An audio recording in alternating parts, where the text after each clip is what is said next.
Good day mga kaihaw, while walking. Ngayon po, December 24. Lahat abala, lahat busy. Dahil mamaya, isi-celebrate na yung Christmas. Lahat na magkakamag-anak, sasama-sama para magsalo-salo. Isa ito sa pagdiriwang na inaabangan taon-taon. Yung Pasko, inaabangan natin dahil sa masarap na pagkain, masayang kwentuhan, nakikita-kita yung mga pamilya na magkakalayo. Pero ngayon, pag-usapan natin ang isang karakter sa Bible. Tara, kwentuhan tayo. Pag-usapan natin si Barrabas.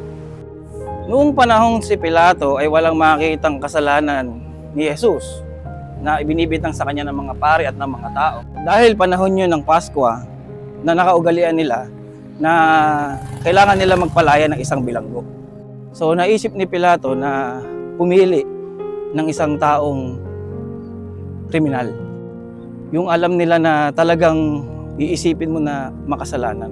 Si Barrabas na isang uri ng tao na makasalanan, mamamatay tao, nagsisimula ng gulo, marumi.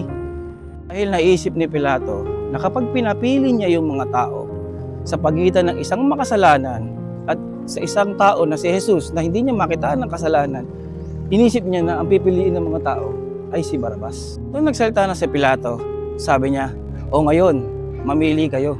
Si Barrabas na makasalanan, mamamatay tao, nagsisimula ng gulo, o si Jesus?" At yun na nga, at ang pinili ng mga tao ay sabi, palayain si Barrabas. Si Barrabas, piling niya, mahal na mahal siya ng mga tao. Hindi deserve ni Barrabas na lumaya. Pero may pumalit sa pwesto niya. Ayun ay Panginoong Jesus. Doon pa lang sa kwento ni Barrabas, mga kapatid, hindi pa ipinapako ang Panginoong Jesus. Pero doon, ipinakita na agad yung pagtubos niya sa ating mga kasalanan. Dahil kung iisipin natin, si Barrabas na makasalanan, marumi, at nagsisimula ng gulo, ay walang iba, kundi tayo yun. Na dapat tayo maparusahan gaya ni Barrabas. Pero tinubos tayo ng Panginoong Jesus. Siya yung pumalit sa pwesto natin bilang tayo makasalanan. At ito pa maganda mga kapatid, yung pangalang Barrabas. Ang ibig sabihin ng Barrabas, Bar is anak, Abbas is tatay. So yung meaning ng Barrabas ay anak ng tatay. So tayo ay anak ng ama. Pero dahil sa kasalanan, nahiwalay tayo sa Kanya. Kaya naman, sinakripisyo ng Panginoong Hesus, yung Kanyang buhay, bilang siya din ay anak ng Ama, sinakripisyo niya para tayo ay muli na matawag ng anak ng Ama at makalapit sa Diyos. Kaya kapatid, ang Pasko ay hindi lang basta isang selebrasyon. Ang Pasko ay isang rescue mission na pinanganak sa sabsaban ang anak ng Diyos at namuhay sa daigdig na 33 taon at nagpapako sa krus para sa ikatutubos ng ating mga kasalanan.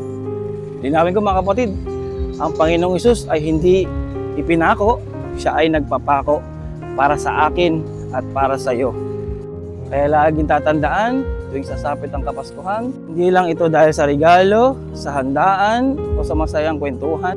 Ang Pasko, ang Diyos ay nagkatawang tao, isinilang sa isang sabsaban, inirahan sa daigdig ng 33 taon, nagpapako sa krus para sa ikatutubos ng kasalanan ko, kasalanan mo, ganun tayo kamahal ng Diyos. Kaya yun mga kapatid, bless ka sa video na ito, maaari bang i-comment mo kung taga saan ka, para naman po malaman ko kung hanggang saan umabot yung video na ito. Yun lang mga kapatid. God bless everyone. Merry Christmas!